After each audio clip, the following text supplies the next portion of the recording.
र वातावरणको कारणले गर्दा त्यो जिन्सलाई फेल बनाइदिन सक्छ। त्यसकारण सबभन्दा ठुलो जीवनमा खोज्ने के त वातावरण वातावरण वातावरण। यदि जिन्दगीलाई बदल्नु छ पहिलो कुरा त वातावरण बनाउनु हो। अँध्यारो बदले के नबदले के म पो उज्यालो हुनु पर्यो, अँध्यारो बदले के नबदले के म पो बदल्नु पर्यो। ऊ कति ह्यापी छ त्यति नै तपाईको छोरीलाई उसले सुखी बनाउँछ।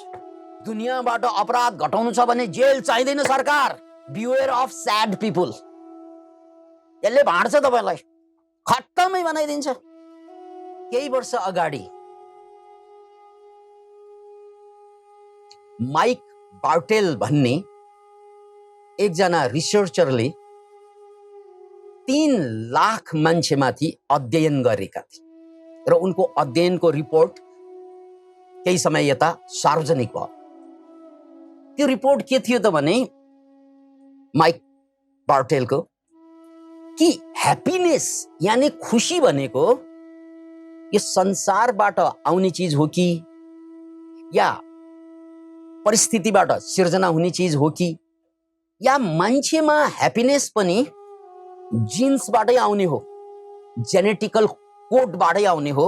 यो कुराको रिसर्च थियो र अहिलेसम्मको नयाँ कुरा पत्ता लागेको यही हो कि जसरी कोही मान्छे होमोसेक्सुअल भएर जन्मिन्छ त्यो जेनेटिकल कोडको कारणले, कोही लेस्बियन बन्छ त्यही जेनेटिकल कोडको कारणले, उनीहरूको कुनै दोष हुँदैन, त्यो जिन्सै त्यस्तो।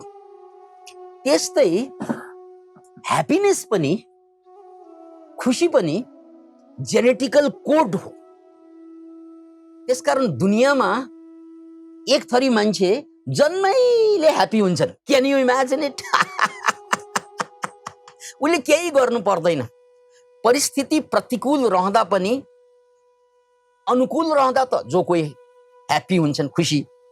कतिपय मान्छेहरू प्रतिकूल अवस्थामा पनि हाँस्न सक्ने मान्छे हुन्छन् अथवा शान्त बस्न सक्ने मान्छे हुन्छन्। किन भन्नाले उनीहरूले जिन्सबाटै ल्याएको। अब यसो भन्नासाथ एउटा प्रश्न के उठ्छ त भन्नाले, ओहो कोही कोही मान्छेले त जन्मैले ल्याउने रहेछ, यो त साइन्टिफिकल्ली प्रुभ भएपछि नै भन्ने को? तर यसो को मतलब के त? हामी अब कहिल्यै सुखी नहुने हो त होइन। फेरि यो कुरा बुझौँ, यो होइन फेरि। किनभने जिन्सबाट आउने हो यो वैज्ञानिक रूपमा प्रमाणित भयो कि खुसी हुने दुखी हुने भनेको मान्छे जन्मैले निर्धारित हुने हो। कोही कालो जन्मिन्छ, कोही गोरो जन्मिन्छ भने जस्तै त्यो त जेनेटिकल कोडमा भएकै कुरा हो। त्यस्तै खुसी हुने मान्छे र दुखी हुने मान्छे अथवा पापी हुने मान्छे र पुण्यात्मा हुने त्यो पनि जेनेटिकल कोडमा आइदिन्छ। Can you imagine it? तर यति भन्ना साथ कि हामी जम्मै भाग्यवादी बन्ने हो त? हो पनि होइन पनि। हो पनि, किनकि जिन्सैबाट आउने भएपछि, जेनेटिकल कोडैबाट, जेनेटिक्सैबाट निर्धारित हुने भएपछि हो पनि कि जिन्दगी भनेको पूर्व निश्चित हो पनि अनि होइन पनि। किनकि जिन्सबाट आउँदा आउँदै पनि यदि त्यस्तो परिस्थिति, त्यस्तो परिवेश, त्यस्तो वातावरण या त्यस्तो विचार, सकारात्मक विचार, सकारात्मक परिस्थिति परिवेश पाएन भने त्यो जिन एक्सप्रेसन हुँदैन क्या। जस्तै मकैको दाना हातमा छ, माटो पाइएन भने मकै त हुँदैन हो। कुनै पनि बिउ, मसँग कागती छ, मसँग सुन्तला छ, बिउ छ, तर माटो, पानी, वातावरण दिएन भने त्यो बिउ मात्रै बन्छ। राइट? त्यसैले कोही मान्छे दुखी आत्मा भएरै जन्मिने हो, कोही मान्छे पापात्मा भएरै जन्मिने हो, यसमा शङ्का छैन। कोही मान्छे होमोसेक्सुअल भएरै जन्मिन्छ, यसमा शङ्कै छैन। कोही मान्छे बलात्कारी भएरै जन्मिन्छ, जिन्समै छ त्यो। याद राख्नुहोस्, इभन बलात्कार it is decided by the jeans. Can you imagine it? तर त्यति हुँदा हुँदै पनि डराउनु पर्दैन अथवा खुसी मनाउनु पनि पर्दैन। किन भन्नाले जिन्स भनेको बिउ जस्तै हो। यदि अवस्था अनुकूल भयो, अवस्था दुईतिरको हुन्छ, एउटा मानसिक अवस्था र अर्को बाहिरको अवस्था। यदि अवस्था अनुकूल भइदियो भने जिन्सबाट जे ल्याएको छ त्यो एक्सप्रेसन हुन थाल्छ, त्यसलाई जिन एक्सप्रेसन भनिन्छ। होइन, यदि अवस्था अनुकूल छैन त्यो बिउको लागि, त्यो जिन्सको लागि, त्यसभए त्यो प्रकट हुँदैन। त्यसैले मैले पापी भएरै जन्मेको हुँ। लजा म पापी भएरै जन्मे, पापात्मा भएरै जन्मे, किनकि त्यो जिन्सैबाट आयो। म बलात्कारी भएरै जन्मे, म हत्यारा भएरै जन्मे, म सिरियल किलर भएरै जन्मे। भनेको मतलब त्यो जिन्स, त्यो बिउ लिएरै जन्मे। त्यसो हुँदैमा त्यो घटना घट्नुपर्छ भन्ने छैन, किनकि जिन एक्सप्रेसन हुनुपर्छ। याद राख्नुहोस् एउटा कुरा, रिसर्चबाट पत्ता लगाएको कुरा के त भन्नाले यो सिरियल किलरहरू अक्सर नोभेम्बरमा जन्मेको पाइएको छ। Can you imagine? तर सावधान, कति मान्छे तपाईँहरूमध्ये नोभेम्बरमा जन्मेका पनि होला नि, तपाईँको जोही पोही दाई भाइ कोही। अनि फेरि यो मान्छे त सिरियल किलर हो कि भनेर चिन्तित हुनु पर्दैन। रिसर्चबाट पत्ता लागेको नेटमा सर्च गर्नुहोस्। अब यसको मतलब नोभेम्बरमा जन्मिने जति सिरियल किलर हुँदैन, हुने सम्भावना हुन सक्छ। त्यो त जो कोही पनि हुन्छ फेरि। त्यसको लागि वातावरण चाहिन्छ। त्यसैलाई ब्रुस लिप्टनले एपिजेनेटिक्स भनेर बारम्बार भन्दै गर्नुभएको छ। एपिजेनेटिक्स भनेको वातावरणबाट निर्धारित हुनु। एपिजेनेटिक्स त्यो जिन्स जेनेटिकल साइन्स पछि अर्को साइन्स डेभलप भएको छ, त्यसलाई पनि अध्ययन गर्नुहोस्। त्यसलाई एपिजेनेटिक्स भनिन्छ, एबभ जेनेटिक्स। त्यसकारण जिन्सबाट आउँदैमा म पापात्मा भएर जन्मदैमा म पापी हुनुपर्छ कि पर्दैन, म होमोसेक्सुअल हुनुपर्छ कि पर्दैन, म बलात्कारी हुनुपर्छ कि पर्दैन, म खुनी हुनुपर्छ कि पर्दैन, it depends upon your environment. That's why your environment is final. त्यस्तै राम्रै कुरा गरौँ, ह्याप्पी भएर जन्म्यौँ तर इन्भाइरोमेन्ट जम्मै अनह्याप्पी बनाउने अवस्था छ भने, अब तपाईँ उत्तर कोरियामा जन्मिनु भयो भने क्यान यु इमेजिन इट? कति समाजमा तपाईँलाई खुल्नै दिँदैन, राइट? जबकि तपाईँको जिन्समा छ त्यो, तर समाजले तपाईँलाई थिचिदियो भने त्यो भाग्यमा लेखेर ल्याए पनि त्यसको एक्सप्रेसनै हुँदैन। तैपनि तथापि हेर्नुहोस् है, यो कुरा त पक्कै बुझ्नुहोस्, मान्छे पूर्व निर्धारित हो पनि होइन पनि, जिन्सबाट निर्धारित भएको पनि हो र वातावरणको कारणले गर्दा त्यो जिन्सलाई फेल बनाइदिन सक्छ। त्यसकारण सबभन्दा ठुलो जीवनमा खोज्ने के त? वातावरण, वातावरण, वातावरण। तपाईँको घरको वातावरण, तपाईँको परिवारभित्रको वातावरण, तपाईँको देशको वातावरण। Can you imagine it? This is the most important thing. अनि मान्छेले एडजस्ट गरेर बाँच्छ, कोचाकोच गरेर, वातावरण जस्तो भए पनि सहौँला गरौँला। No no no no no, यो वातावरण चाहिँ प्रतिकूल भइदियो भने तपाईँ बिस्तार बिस्तारै सुखी भएर जन्मे पनि दुखी हुन्छ, राइट? अब दुखी नै भएर जन्मियो भने त त्यो त हुरु हुरु हुरु हुरु हुर्किन्छ, किनकि तपाईँ भित्रैबाट जेनेटिकल कोडमै अपराधी मान्छे, अनि वातावरण पनि त्यस्तै पाइयो भने त्यो अपराधले दिन दुगुना रात चौगुना विकास गर्छ। Can you imagine? त्यसकारण तपाईको वातावरण सबभन्दा इम्पोर्टेन्ट कुरा। त्यसैले हामीले यदि जिन्दगीलाई बदल्नु छ, पहिलो कुरा त वातावरण बनाउनु हो, सोच्नु हो वातावरण म ठीक वातावरणमा छु कि अथवा म आफूलाई सिद्ध्याउने वातावरणमा छु, राइट? मलाई दिनदिनै पीडा दिने वातावरणमा छु कि या दिनदिनै खुसी हुने वातावरणमा छु, राइट? त्यसकारण मूल कुरा वातावरणलाई बदल्नु, समाजलाई बदल्नु होइन क्या, किनकि समाज भन्ने चिजै हुँदैन, व्यक्ति व्यक्ति भेटिन्छ, वातावरण भन्ने चिज हुन्छ। त्यसकारण मान्छे त गुट्टु टुट्टु टुट्टु समाजलाई बदल्ने भनेर लागिरहेका छन्, अन्ततः पीडित भएर मेन्टल प्रब्लम भएर बसिरहेका छन्। No, you cannot change the society because it does not exist. समाज भनेर खोज्न जाँदा हामी को भेट्छौँ, के भेट्छौँ? मान्छे भेट्छौँ। There is no society as such, right? त्यसकारण समाज बदल्नु छ भने त्यही सोच छ भने आफूलाई बदल, आफू बदलिएपछि समाज कि आफै बदलिन्छ, नबदलिए पनि फरकै पर्दैन। के फरक भयो, राइट? अँध्यारो बदले के नबदले के, म पो उज्यालो हुनु पर्यो। अँध्यारो बदले के नबदले के, म पो बदल्नु पर्यो। अँध्यारो बदल्नु नबदल्नु उनको कुरा हो। कुनै कुनै अँध्यारो खाटमुनि बसेर चाहिँ जोगाइराखेको हुन्छ नि आफूलाई, कोठाइभित्र पनि। अनि त्यो खाटमुनिको अँध्यारोले मलाई के फरक पार्छ र? त्यसकारण म बदलिनु पर्यो, समाज होइन। तर समाज त बदल्नु पर्दैन। तर यहाँ हामीले बुझिरहेको कुरा के त वातावरण बदलिएन भने मान्छे, अपराधी मान्छे अपराधको वातावरणमा हुर्किन्छ। तर अपराधी मान्छे पनि यदि गजबको वातावरण, साधु संगत पर्यो, अद्भुत मान्छेको संगत पर्यो भने अब उनीहरूले जन्मैले ल्याएको त्यो पापात्माहरूले ल्याएको त्यो प्रोग्राम पनि आफैभित्र रहन्छ, त्यसले काम गर्दैन। त्यसकारण मूल कुरा वातावरण। र यो सन्दर्भमा माधव सिंह भन्ने एकजना डाकुको कुरा याद आइरहेको छ मलाई। यिनी ठग्स अफ हिन्दुस्तान भनेर एउटा किताब लेखिएको छ, धेरै अगाडि नै फिल्म पनि बन्यो पछि। नाम त ठग्स दियो, हामीले ठग भनेको त अरूलाई ठग्ने मान्छे बुझ्छौँ। तर अङ्ग्रेजको जमानामा भारतमा यस्ता लुटेराहरूको जमात थिए जो जङ्गलमा बस्थे र व्यापारीहरू एक ठाउँबाट अर्को ठाउँमा जाँदा जङ्गल पर्छ बिचमा, अनि तिनीहरूलाई लुट्ने, लुटेर एक एकलाई मार्ने र मारेर जमिन मुनि गाड्दिने, अत्ता पत्तै हुँदैन उनीहरू कहाँ छ भन्ने कुरा, लास सुधा नभेटिने गरी। त्यो ठग्स अफ हिन्दुस्तानका एक वर्ग यस्ता थिए। र त्यस्तै ठग्स मध्ये अथवा त्यस्तै लुटेरा मध्ये एकजना लुटेराको सरदारको नाम हो डाकु माधव सिंह। याद राख्नुहोस्, डाकु माधव सिंह। अनि एक जमात व्यापारी एकदमै त्यस्तै घुम्दै घुम्दै त्यहाँ पुग्थे र तिनीहरूलाई लुट्थे र उनीहरूलाई मार्दिन्थे।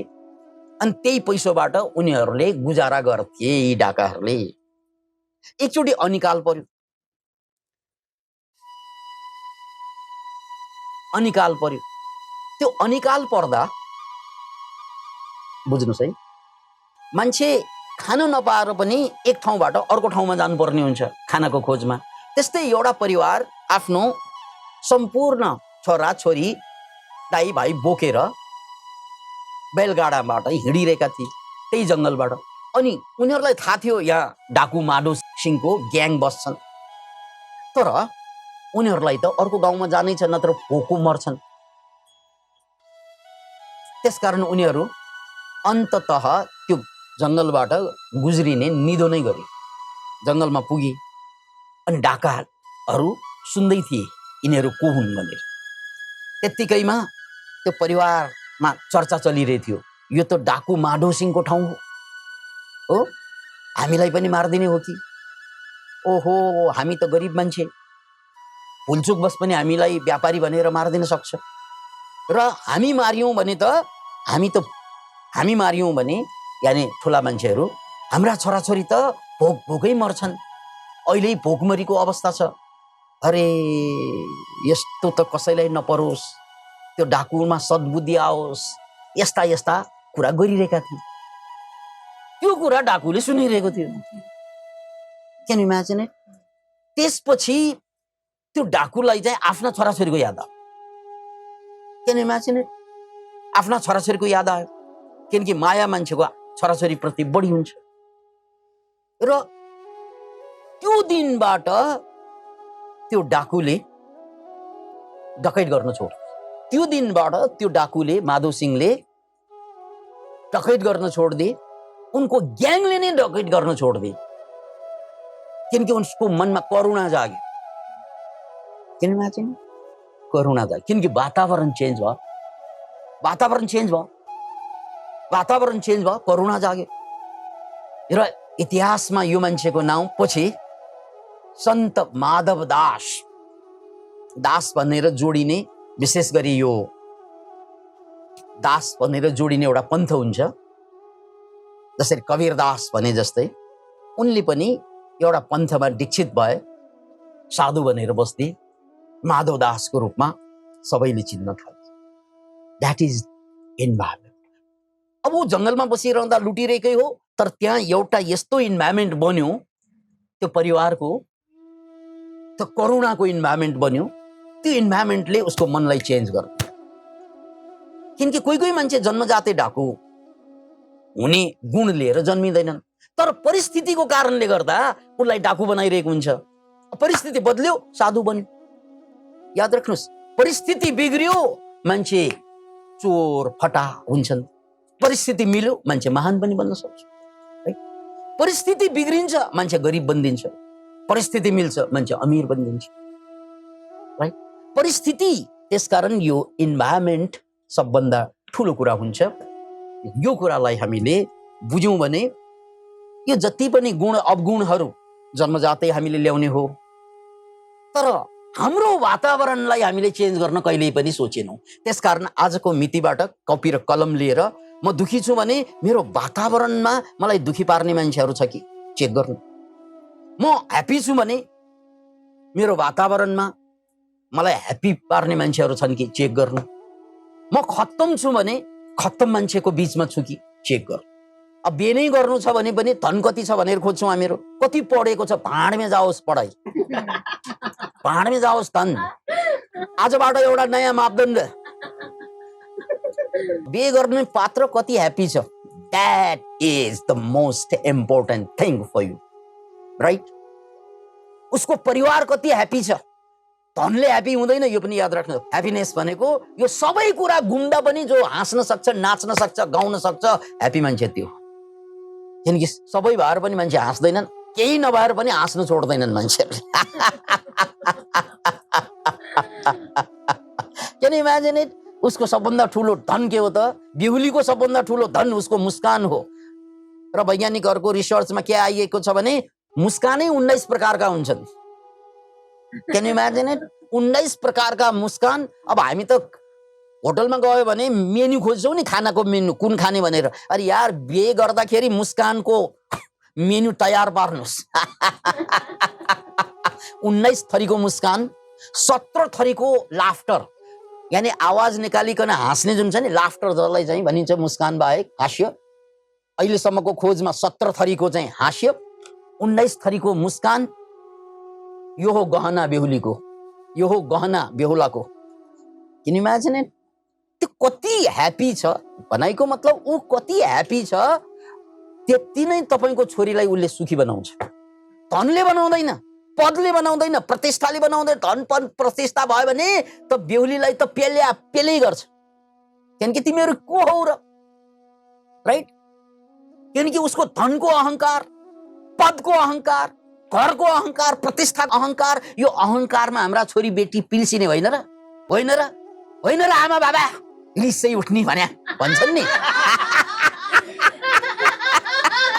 छोरीलाई धन पद प्रतिष्ठा हेरेर दिएर पठाउँछौँ अनि उनीहरू त गर्वले फुलिएको हुन्छ। तपाईँको छोरीलाई त दासी बनाइदिन्छन् उनीहरूले, किनकि उनीहरू त अहङ्कारीहरू। धन छ, पद छ, प्रतिष्ठा छ, नो नो नो। अब खुसी परिवारमा के हुन्छ त भन्नाले, खुसी मान्छेले कसैलाई पेल्नै सक्दैन, कसैलाई पेल्ने मान्छे खुसी हुनै सक्दैन। Can you imagine it? खुसी मान्छेले कसैलाई पेल्नै सक्दैन।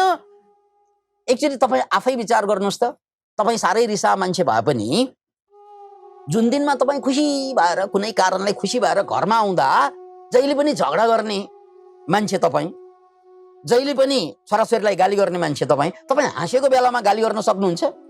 हाँसेको बेलामा छोराछोरीलाई पिट्न सक्नुहुन्छ? खोइ पिटौँ तिमीलाई, कहाँ पिटौँ तिमीलाई भन्न सकिन्छ? खुसी भएको बेलामा अपराध खत्तम। त्यसकारण दुनियाँबाट अपराध घटाउनु छ भने जेल चाहिँदैन।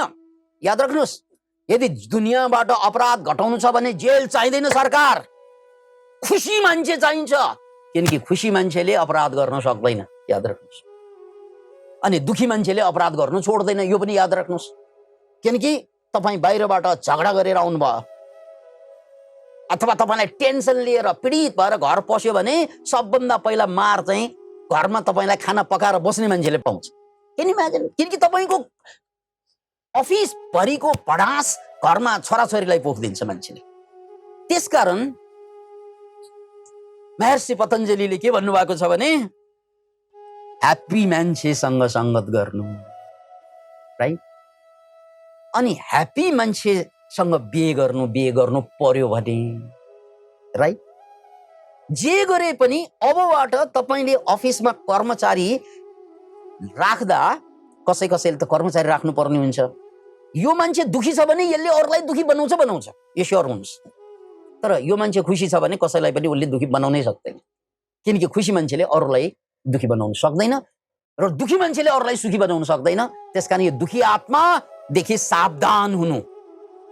बिवेयर अफ डग्स भनेर लेखिन्छ नि पहिला पहिला, अहिले यस्तो साइनबोर्ड टाँस्ने फेरि दिन आयो, तर बिवेयर अफ डग होइन, बिवेयर अफ स्याड पिपुल। यसले भाँड्छ तपाईलाई, खत्तमै बनाइदिन्छ, राइट? त्यसैले यो कुरा जबसम्म हामी बुझ्दैनौँ, हामी साधक जिन्दगीभर साधना गरे पनि चारैतिर खत्तम दुखी आत्माको बीचमा रहेर, पीडित आत्माको बीचमा रहेर, राइट? अनि साधना ध्यान गरेर हुन्छ, हुँदैन नि। त्यो एक पक्ष कुरा भयो। र अर्को पक्ष चित्तको शुद्धतालाई या चित्तको शान्तिलाई, चित्त प्रसादलाई जोगाइराख्नको लागि के हुनु पर्यो? के हुनु पर्यो रे? खुसी हुनु पर्यो, राइट? अनि खुसी हुनुको लागि खुसीको वातावरण बनाउनु पर्यो, राइट? यति गर्न सक्नु भएन भने, बुद्धसँग कसैले सोधेका थिए, भगवान हामीले कस्तो मान्छेसँग संगत गर्ने भन्दा बुद्धले के भन्नुभएको थियो भन्नाले, संगत गर्ने त बुद्ध पुरुषहरूसँग हो, किन भन्नाले उनीहरू दुखी कहिल्यै हुँदैनन्, याद राख्नुहोस्। अनि त्यस्तो मान्छे पाइएन भने कमसे कम तिमी जति हाँस्न सक्ने मान्छेसँग, तिमी जति खुसी हुन सक्ने मान्छेसँग, त्यो पनि पाइएन भने प्रभु जङ्गलमा गैँडा देख्यौ? देखि ओ जङ्गलमा गैँडा जसरी एक्लै हिँड्छन्, एक्लै हिँड, तर दुखी आत्माको, यो निन्यौरो अनुहार राख्ने मान्छेको, यो पीडित मान्छेको संगत नगर, तिम्रो सारा साधना उसले भाँडिदिन्छ। तिम्रो सारा आध्यात्मिक यात्रा तिमी बनाउँदै जान्छौ, उसले बिगार्दै जान्छ, राइट? अनि त्यसपछि तिमी साधक बन्न सक्दैनौ, तिमी बाधक बनिदिन्छौ, जीवनको बाधक। Thank you.